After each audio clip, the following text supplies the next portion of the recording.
এক গ্রামে থাকত 11 বছরের এক ছেলে, নাম আহমদ। তার বাবা একজন কাঠুরে, মা দিনমজুর। ঘরে খাবার থাকতো না অনেক দিন।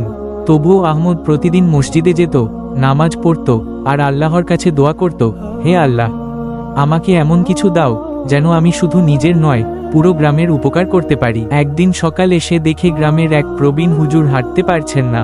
আহমদ তাকে কাঁধে করে নিয়ে যান মসজিদে। হুজুর খুশি হয়ে বলেন, আল্লাহ তোমার নিয়ত দেখছেন, ইনশাআল্লাহ তিনি তোমাকে রিজিক দেবেন এমনভাবে যা তুমি কল্পনাও করতে পারো না।